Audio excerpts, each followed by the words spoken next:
आप सभी को जय मसीह की।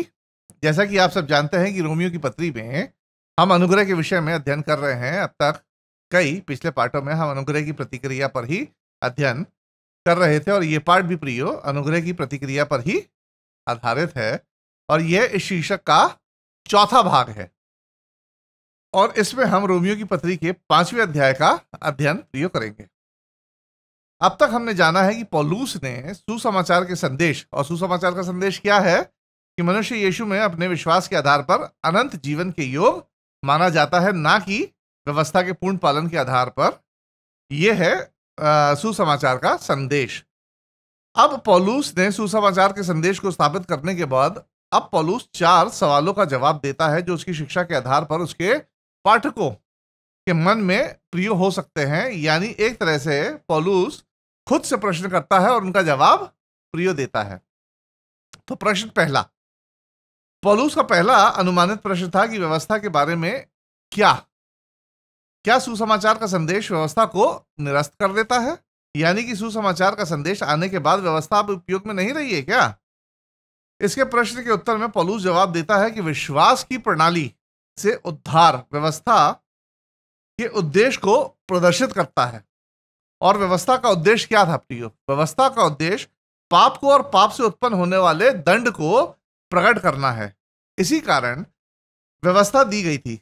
आगे पौलुस बताता है, एक बार जब व्यवस्था पाप और दंड को प्रकट करती है और जब यह किसी व्यक्ति पर प्रकट हो जाती है, एक तरीके से यानी व्यक्ति जब जान जाता है कि वह पापी और दंड का हकदार है, जब वो जान जाता है एक व्यक्ति कि वो पापी है और उसको दंड मिलना है, तो वह व्यक्ति स्वाभाविक तौर पर किसी समाधान की इस समय तलाश करता है कि वह कैसे बच सकता है। और उस खोज में सुसमाचार के संदेश में उसे क्या होती है? अच्छी खबर प्राप्त होती है। जहां तक सुसमाचार का सवाल है तो सुसमाचार व्यवस्था के उद्देश्यों पर ही आधारित है और व्यवस्था सुसमाचार का एकमात्र उद्देश्य ना होकर बल्कि सर्वश्रेष्ठ उद्देश्य बन जाता है। अब दूसरा प्रश्न, पौलुस का दूसरा अनुमानित प्रश्न है कि अब्राहम के बारे में क्या है? उसके पास व्यवस्था नहीं थी तो वह धर्मी कैसे ठहराया गया? जवाब में पौलुस कहता है कि अब्राहम को धर्मी माना गया था, यानी अब्राहम परमेश्वर के सामने ग्रहण योग्य स्वीकार्य था क्योंकि वह विश्वास करता था कि परमेश्वर उसके साथ किए गए अपने वादों को तब भी पूरा करेगा जब अब्राहम को परिस्थितियां निराशाजनक तक लग रही थी। मतलब विपरीत परिस्थितियों में भी अब्राहम ने परमेश्वर पर विश्वास किया था। प्रियो, अब्राहम इसलिए धर्मी नहीं था क्योंकि वह आज्ञाकारी था, परंतु वह इसलिए धर्मी ठहरता है क्योंकि अपनी असफलताओं और नाउमीद परिस्थितियों के बावजूद भी अब्राहम परमेश्वर पर विश्वास करना जारी रखता है। वह और उसकी पत्नी प्रियो बूढ़ी थी और पुत्र उत्पन्न करने में बायोलॉजिकली वे लोग फिट नहीं थे, असमर्थ थे। ना ही उसके पास कोई जमीन थी, वो तो खाना बदोश थे, बंजारों की जिंदगी जीते थे। फिर भी परमेश्वर के वादों पर अब्राहम विश्वास करता है। इसलिए पौलुस बताता है कि जिनका विश्वास अब्राहम जैसा होता है वे क्या होते हैं? धर्मी ठहरते हैं, भले ही उनका जीवन एक तरह से इम्परफेक्ट, असिद्ध ही क्यों ना हो। तो प्रियो, यहां देखिए कि विश्वास सबसे बड़ी चीज है। इस पाठ और 5वें अध्याय में हम तीसरे संभावित प्रश्न पर विचार करेंगे जो पौलुस की शिक्षा पर उसके पाठकों के बीच प्रियो उत्पन्न हो सकता है। अब पौलुस का तीसरा अनुमानित प्रश्न है कि उद्धार मेरे लिए एक्चुअली क्या करता है? उद्धार मेरे लिए क्या लाता है? इस बिंदु तक पौलुस ने इस बारे में बताया है कि उद्धार क्यों आवश्यक है। जवाब में पौलुस बताता है क्योंकि पाप सार्वभौमिक यानी यूनिवर्सल है और पृथ्वी के इतिहास से लेकर भविष्य तक हर मनुष्य जो उत्पन्न हुआ है और जो होगा और आगे भी होता रहेगा वह सब पापी हैं और दंड के योग्य हैं। इसलिए उद्धार जरूरी है। आगे पौलुस बताता है ये उद्धार का कार्य कैसे पूरा हुआ। हम सब जानते हैं, जवाब में है कि मसीह के प्रायश्चित के माध्यम से यीशु ने सभी मनुष्य के पापों का भुगतान क्रूस पर अपनी जान देकर चुका दिया है। इस तरीके से उद्धार का काम पूरा हुआ है। इस पत्री में पौलुस यह बताता है कि इस उद्धार को किस आधार पर प्राप्त किया जा सकता है। तो जवाब है, उद्धार को यीशु मसीह पर विश्वास की प्रणाली के आधार पर प्राप्त किया जा सकता है, ना कि नियमों, रीति रिवाज या व्यवस्था के पालन से। पौलुस 5वें अध्याय में तीसरे प्रश्न, उद्धार मेरे लिए क्या है, का उत्तर देता है। प्रियो, एक यहूदी पाठक कह सकता है, आखिरकार मसीह से पहले, मतलब यीशु मसीह के आने से पहले हमारे पास व्यवस्था थी, भविष्यवक्ता थे, मंदिर था, हम परमेश्वर के चुने हुए लोग कहलाते थे। तो मसीह द्वारा उद्धार से एक्चुअली हमें लाभ क्या होगा? उसी तरह से एक अन्य जाति कह सकता है कि मसीह से पहले हम जो चाहे करने के लिए स्वतंत्र थे, हम अपने आप में ही एक प्रकार से व्यवस्था थे। तो मसीह के द्वारा उद्धार हमें कैसे लाभ पहुंचाता है? इसका उत्तर है, पौलुस दोनों समूहों को यीशु में विश्वास के माध्यम से अनुग्रह द्वारा उद्धार के साथ आने वाली अब 6 आशीषों को बताता है कि एक्चुअली उद्धार का लाभ क्या है। कि उद्धार अकेला नहीं आता, इसके साथ 6 आशीषें और मिलती हैं मनुष्य को। और वो क्या आशीषें हैं, आइए हम देखते हैं। पहली आशीष, परमेश्वर के साथ शांति, मतलब पीस विद गॉड। आइए हम पढ़ लेते हैं रोमियोस का 5वां अध्याय, उसकी पहली आयत और दूसरे अध्याय का पहला भाग, जहां इस प्रकार से लिखा है, अतः जब हम विश्वास से धर्मी ठहरे तो अपने प्रभु यीशु मसीह के द्वारा परमेश्वर के साथ मेल रखें, जिसके द्वारा विश्वास के कारण उस अनुग्रह तक जिसमें हम बने हैं हमारी पहुंच भी हुई।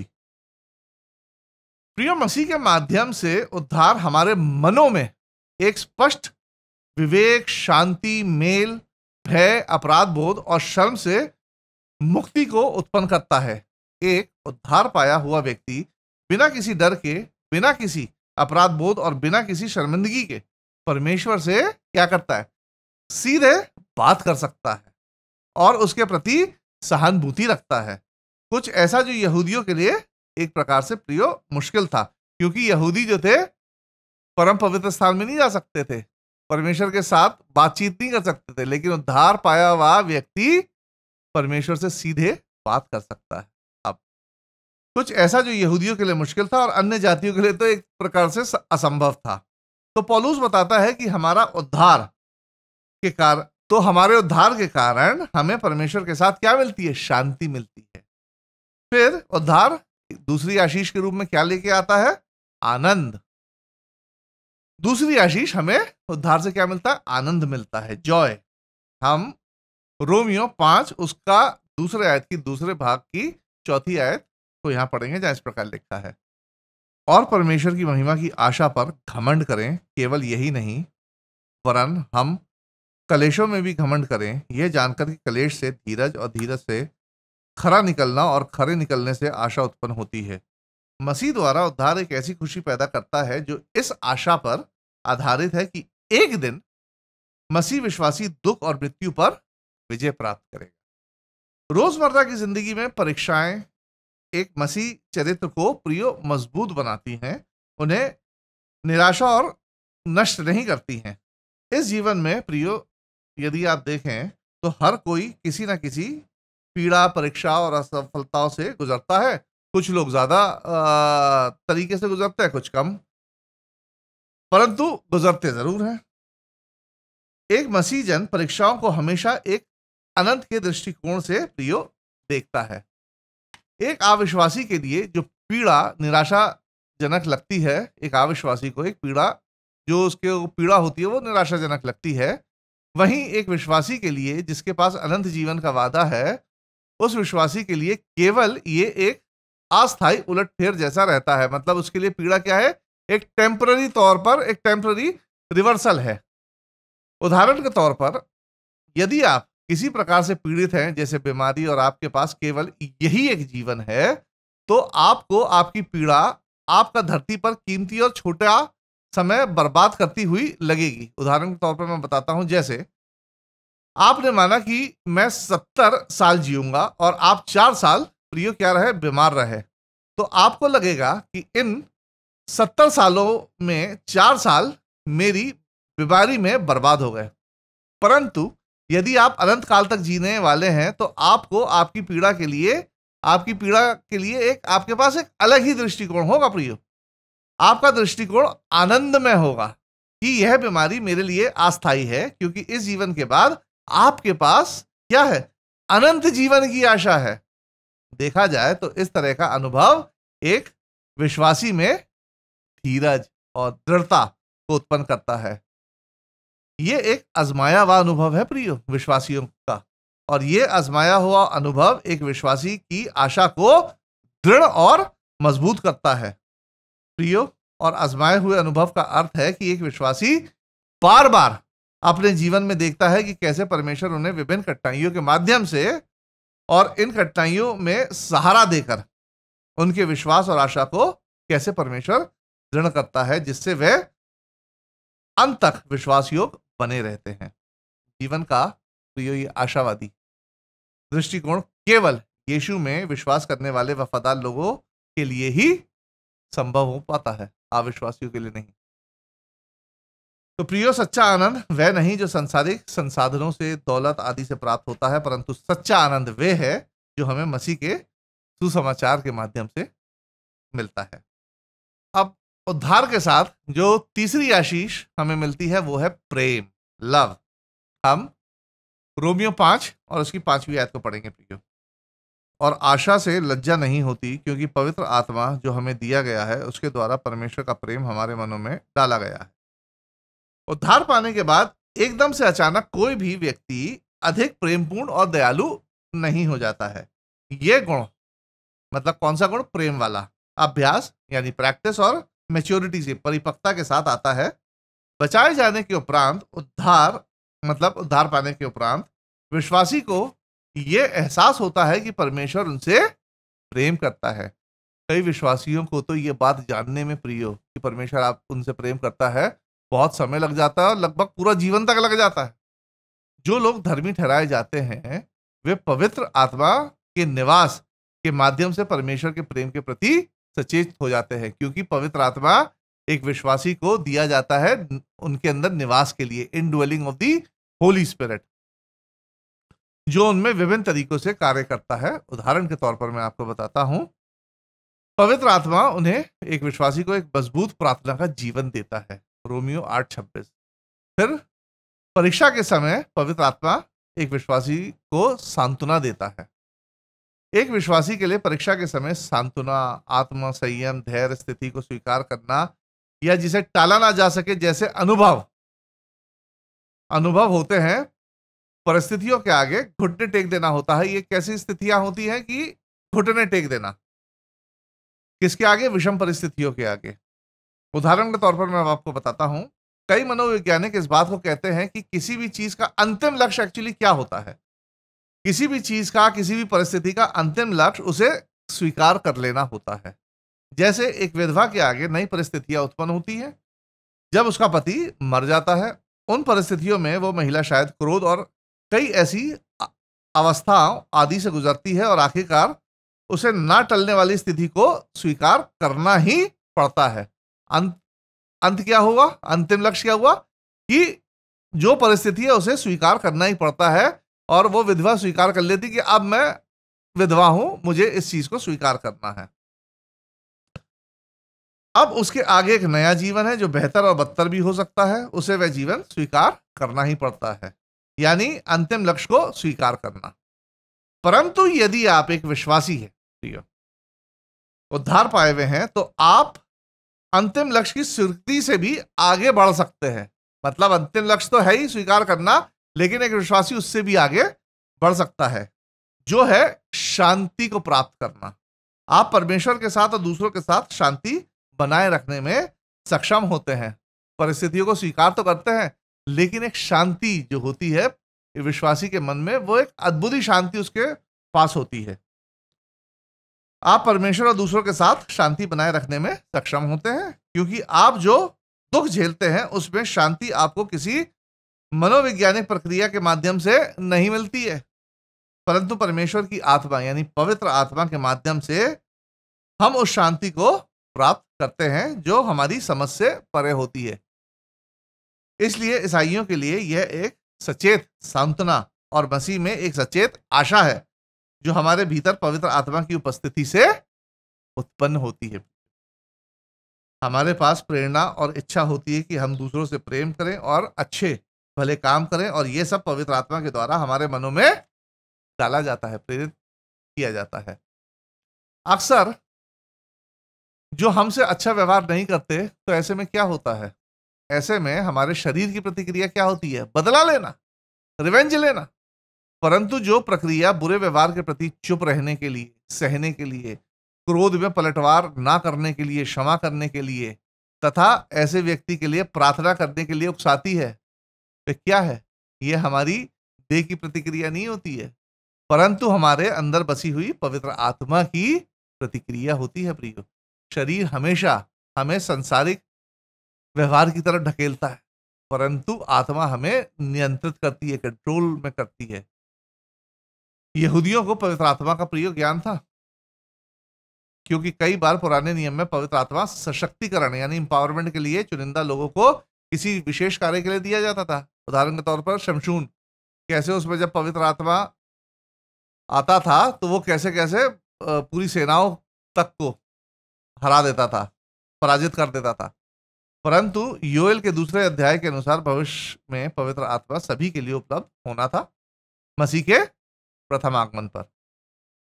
पवित्र आत्मा के माध्यम से मसीह लोग अपने भीतर काम कर रहे परमेश्वर के प्रेम का अनुभव करते हैं प्रियो। परंतु यहूदियों को केवल पवित्र आत्मा का क्या था, ज्ञान था, उन्हें अनुभव नहीं था।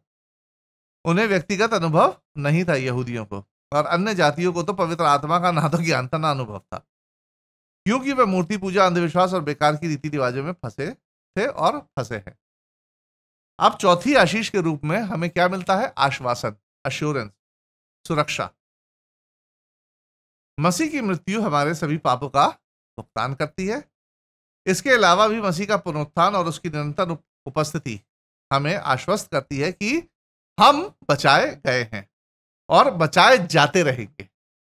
प्रियो, ये सिद्धांत या ये शिक्षा हम मसीहियों के लिए इतनी महत्वपूर्ण है कि हमें इसे एक्चुअली क्या है, मन में बसा लेना चाहिए। इसीलिए कलीसिया की आराधना में विश्वास वचन बार बार दोहराया जाता है, ताकि हम इस डॉक्ट्रिन को न भूल सकें। और इसलिए कलीसिया के जवान से लेकर बूढ़े तक को यह विश्वास वचन रटा और याद किया हुआ होता है। आज भी हम मसीहियों के पास एक प्रावधान है प्रियो, एक प्रोविजन है। यदि हम जाने अनजाने में पाप में गिर जाते हैं तो पश्चाताप और क्षमा मांगने पर परमेश्वर हमें क्षमा करता है, और वो क्षमा हम क्या करते हैं, विश्वास से ग्रहण कर लेते हैं। हम रोमियो 5 उसका 6 से 8 पढ़ेंगे प्रियो। क्योंकि जब हम निर्बल ही थे तो मसीह ठीक समय पर भक्तिहीनों के लिए मरा। किसी धर्मी जन के लिए कोई मरे, यह तो दुर्लभ है, परंतु हो सकता है किसी भले मनुष्य के लिए कोई मरने का भी साहस करे। परंतु परमेश्वर हम पर अपने प्रेम की भलाई इस रीति से प्रकट करता है कि जब हम पापी ही थे तब मसीह हमारे लिए मरा। पौलुस यहां ये समझाने की कोशिश कर रहा है कि परमेश्वर हमसे कितना प्रेम करता है और हमें कितना बचाना चाहता है, कि उसने हमें बचाने के लिए अपने इकलौते पुत्र यीशु मसीह को हमारे लिए मरने के लिए भेज दिया। वो भी प्रियो कब भेजा, जब हम यानी मनुष्य अपने सबसे बुरे दौर से गुजर रहे थे और हम यानी मानव जाति उससे नफरत करते थे। यह शिक्षा या ये सिद्धांत हम में उसके प्रेम में विश्वास उत्पन्न करवाती है, मतलब परमेश्वर के प्रेम में एक तरीके से विश्वास को उत्पन्न कराती है प्रियो। ये वो समय था जब व्यवस्था ने यह प्रकट कर दिया था कि मनुष्य पापी है और दंड पाने के योग्य है। अब ऐसे में मनुष्य बिल्कुल असहाय था कि वे कैसे परमेश्वर के दंड से बच सकता है। यह मनुष्य का सबसे बुरा दौर था। अब ऐसे समय पर परमेश्वर की योजना शुरू होती है जिसमें अनंत दंड से बचने का प्रावधान था। कैसे? यीशु मसीह के माध्यम से। देखा जाए तो पौलुस की यह शिक्षा हम में परमेश्वर के प्रति प्रेम में, उसकी उद्धार की योजना में एक विश्वास को पैदा करती है। आगे हम पढ़ेंगे रोमियो 5वां अध्याय उसकी 9 से 10 आयतों को।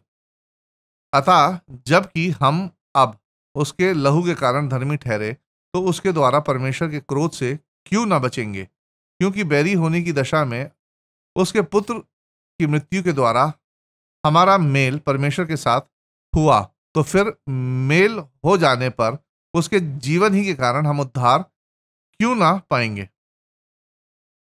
पौलुस ये कहकर अपना तर्क पूरा करता है कि यदि यीशु हमारे लिए तब मरने के लिए तैयार था जब हम उससे नफरत करते थे, तो कल्पना करें अब जब हम उस पर विश्वास करते हैं, यीशु मसीह पर विश्वास करते हैं, उससे प्यार करते हैं, उससे प्रेम करते हैं, और यीशु जीवित है, कोई मरा नहीं है, यीशु जीवित खुदा है। आज हमारा यीशु जीवित है और हमारे प्रेम को प्राप्त करने में सक्षम है। तो कल्पना करें कि यीशु अब हमारे लिए क्या कुछ नहीं कर सकता है।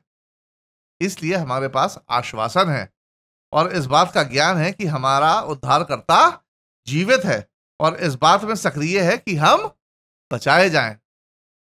प्रियो, हमसे ज्यादा परमेश्वर चाहता है कि हम बचाए जाएं। कई बार हम अपने उद्धार और विश्वास के प्रति लापरवाह और कमजोर हो जाते हैं, परंतु परमेश्वर चाहता है कि हम सब स्वर्ग जाएं।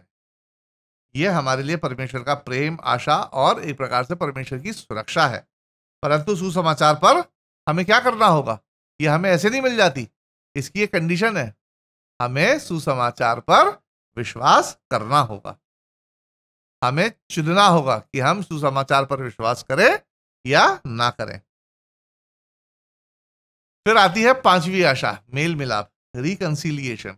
आइए हम 5वें अध्याय की 11वीं आयत को पढ़ें। केवल ये नहीं, परंतु हम अपने प्रभु यीशु मसीह के द्वारा, जिसके द्वारा हमारा मेल हुआ है, परमेश्वर में आनंदित होते हैं। बाइबल के विभिन्न अंग्रेजी संस्करणों में यानी वर्जन में अटोनमेंट या प्रोपिएशन शब्द का उपयोग किया गया है, जिसका अर्थ है प्रायश्चित या ढकना। मूल रूप से मंदिर के परम पवित्र स्थान में यह वाचा के संदूक के ऊपर के ढकने को संदर्भित करता है। समय के साथ इस शब्द का अर्थ शांति या पाप का के भुगतान में बदल गया है। यहां इस संदर्भ में यीशु के बलिदान और उस बलिदान के चढ़ाए जाने के कारण को प्रियो यहां संदर्भित किया गया है। इन आयतों में पौलुस एक तरह से आदान प्रदान या मेल मिलाप के विशेष स्वभाव का उल्लेख करता है। देखा जाए तो ये एक पक्ष, एक वन पार्टी, एक पक्ष की दूसरे पक्ष के लिए की गई कार्यवाही से उत्पन्न हुए परिवर्तन को बताता है कि एक पार्टी ने किसी दूसरी पार्टी के लिए कुछ किया, उससे क्या परिवर्तन हुआ, यहां यह बताया गया है। प्रियो, बाइबल में मनुष्य अपने प्रति परमेश्वर के रवैये को बदलने के लिए कुछ नहीं कर सकता है, जबकि मूर्ति पूजक धर्मों में जादू, रीति रिवाज आदि के आधार पर मनुष्य देवी देवताओं को प्रसन्न करने के लिए बहुत कुछ करता है ताकि देवी देवताओं का पक्ष प्राप्त कर सके।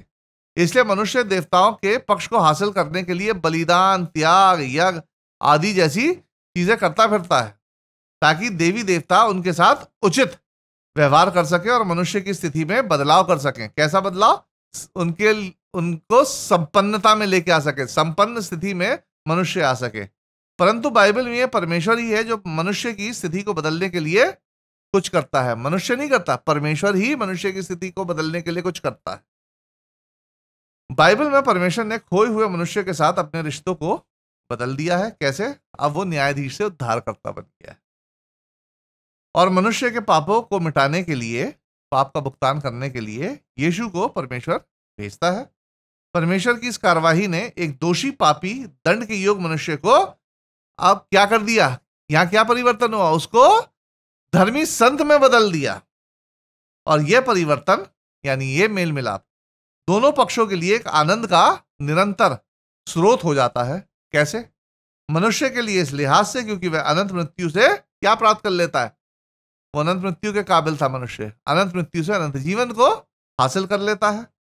और परमेश्वर के लिए इस लिहाज से कि परमेश्वर जिस मनुष्य से प्रेम करता है वह उसके साथ अनंत जीवन तक बना रहेगा। यह दोनों पक्ष के लिए खुशी का एक बड़ा प्रिय स्रोत बन जाता है। फिर छठवीं आशीष है अनंत जीवन। प्रियो, जैसा हम चर्चा कर चुके हैं कि व्यवस्था ने पापों को उजागर किया और पापों के परिणाम मृत्यु को भी व्यवस्था ने प्रकट किया।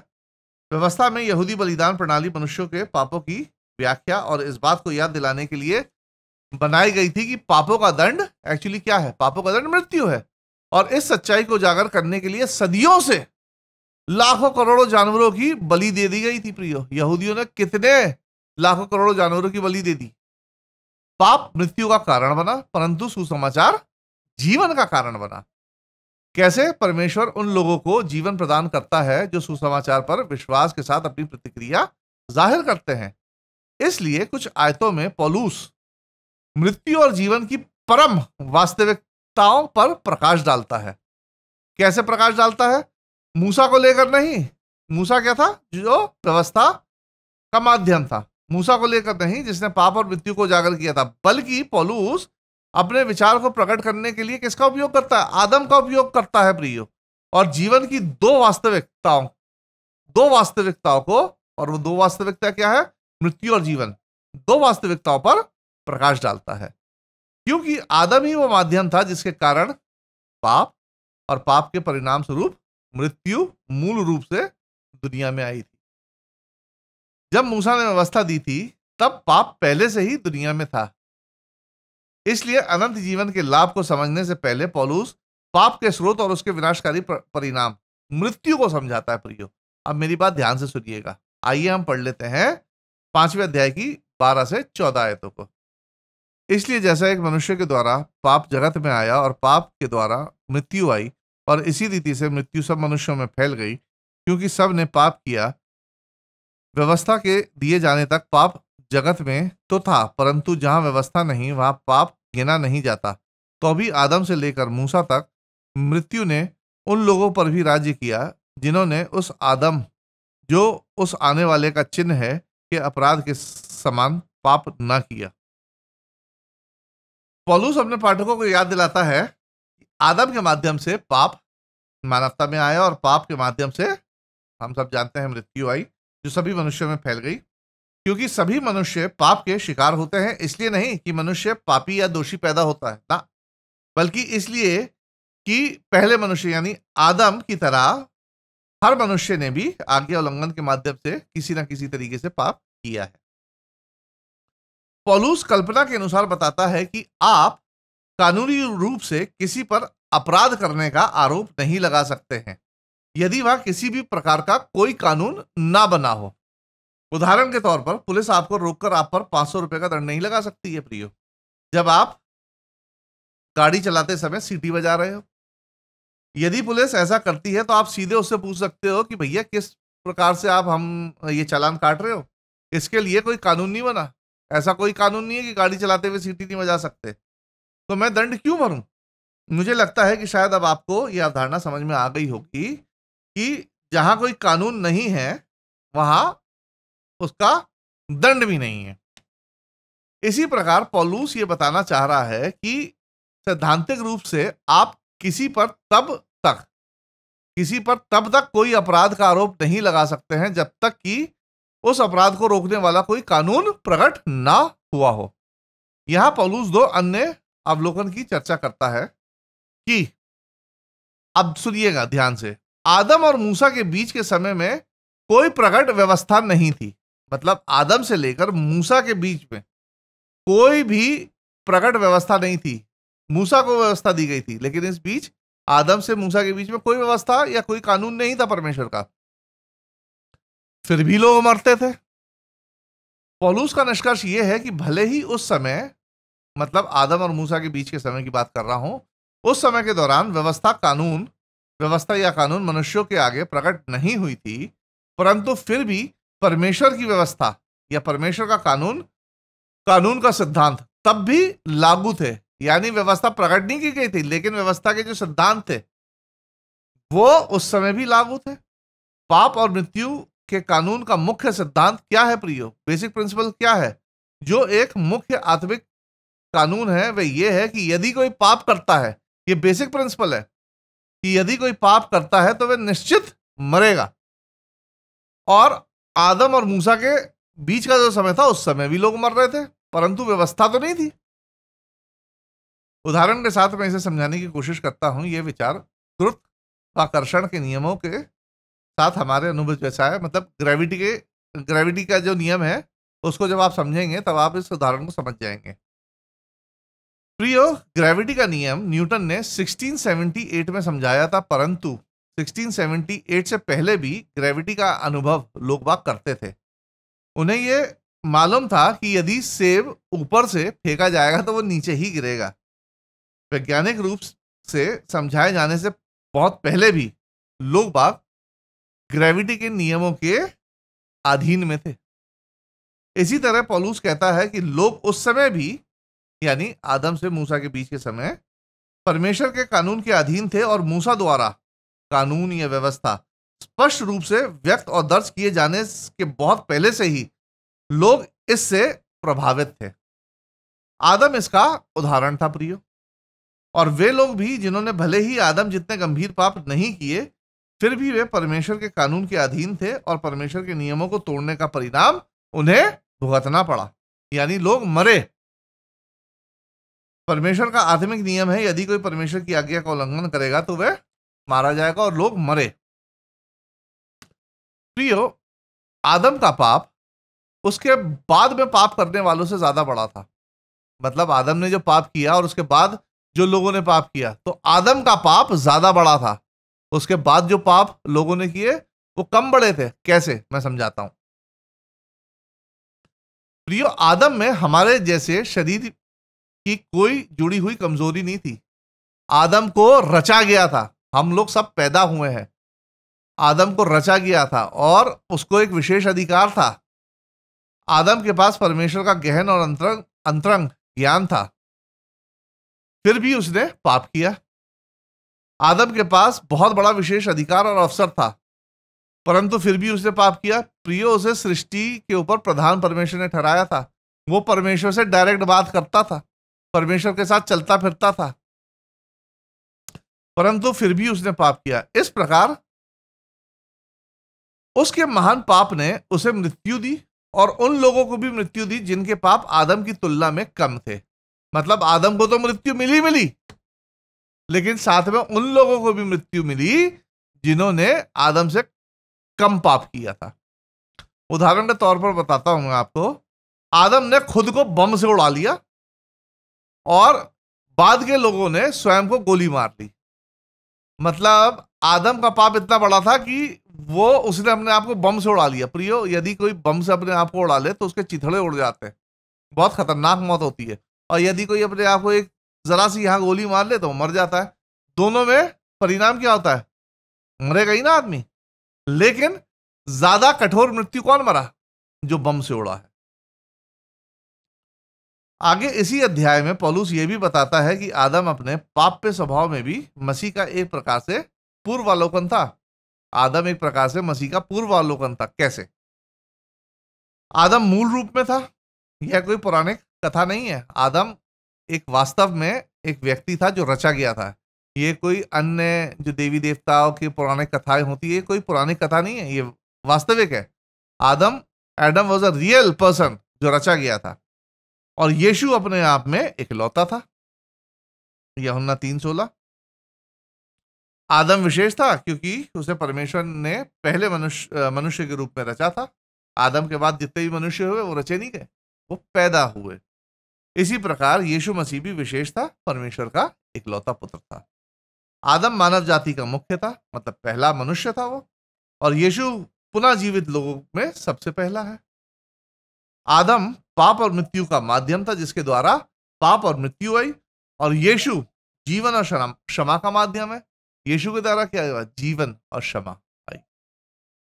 इस अध्याय की कुछ अंतिम आयतों में पौलुस आदम के द्वारा जो आया, आदम के द्वारा क्या आया? पाप और मृत्यु।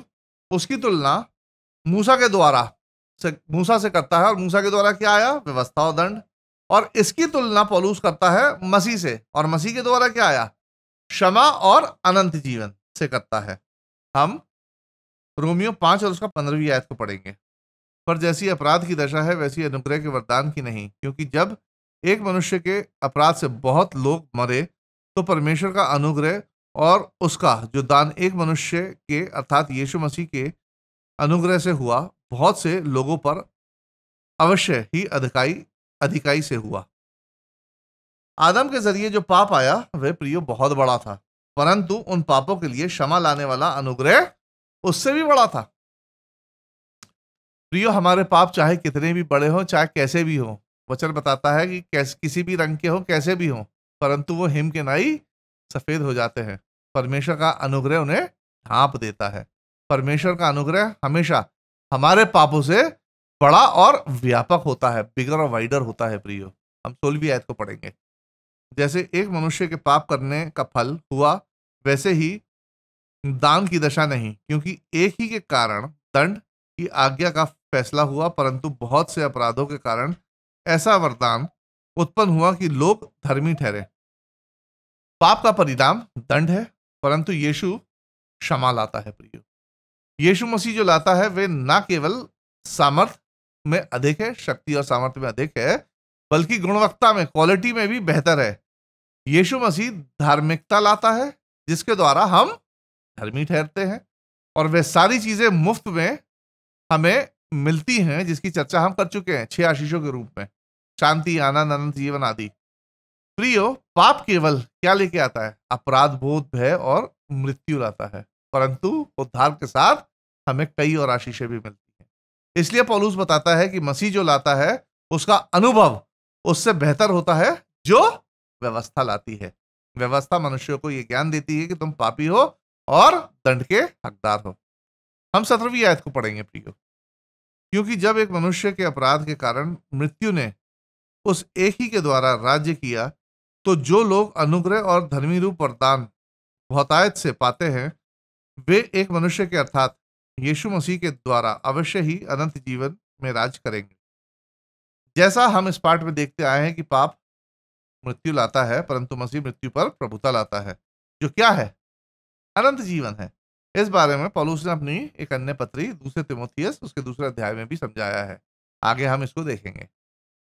हम 18 और 19वीं आयत को पढ़ेंगे। प्रियो, इसलिए जैसे एक अपराध सब मनुष्यों के लिए दंड की आज्ञा का कारण हुआ, वैसे ही एक धर्म का काम भी सब मनुष्यों के लिए जीवन के निमित्त धर्मी ठहराए जाने का कारण हुआ। क्योंकि जैसा एक मनुष्य की आज्ञा ना मानने से बहुत लोग पापी ठहरे, वैसे ही एक मनुष्य की आज्ञा मानने से बहुत लोग धर्मी ठहरेंगे।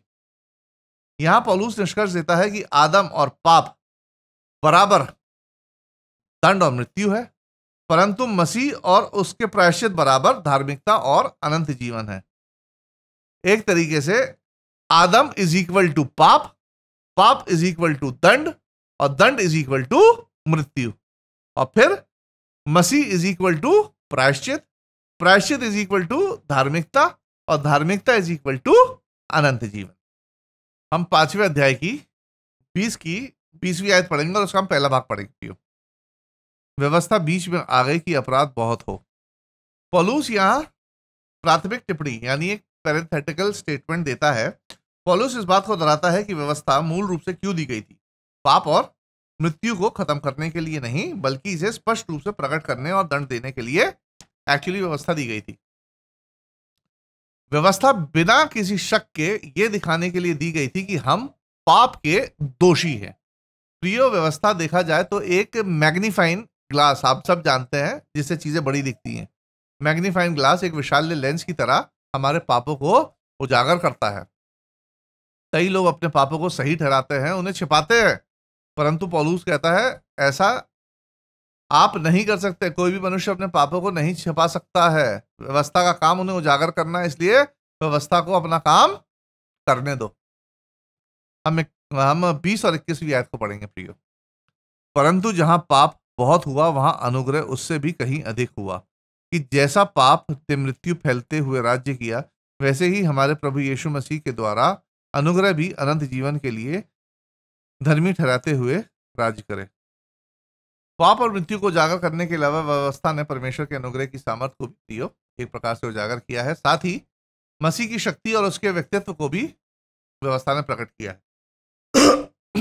सरल शब्दों में कहें तो व्यवस्था दिखाती है कि आपका पाप कितना बड़ा है, साथ ही ये प्रदर्शित करती है कि परमेश्वर का अनुग्रह भी इतना बड़ा है, क्योंकि यदि आपके पाप बड़े हैं, आपके पाप बड़े हैं, तो परमेश्वर का अनुग्रह उन पापों को भी ढक सकता है। इस लिहाज से परमेश्वर का अनुग्रह आपके और मेरे पापों को उजागर करने वाली व्यवस्था से कहीं ज्यादा प्रिय, महान है और बड़ा है। प्रियो, अंत में मैं आपको एक उदाहरण बताना चाहूंगा। एक व्यक्ति था जिसका नाम था जेफरी डैमर। वो एक सीरियल किलर था और समलैंगिक था। उसने 17 पुरुषों को मारा था, साथ ही वह नरभक्षी था। उसे जेल में किसी ने सुसमाचार भेजा और वह परिवर्तित हो गया, और शायद जेल में ही उसे प्रिय बपतिस्मा भी दिया गया था।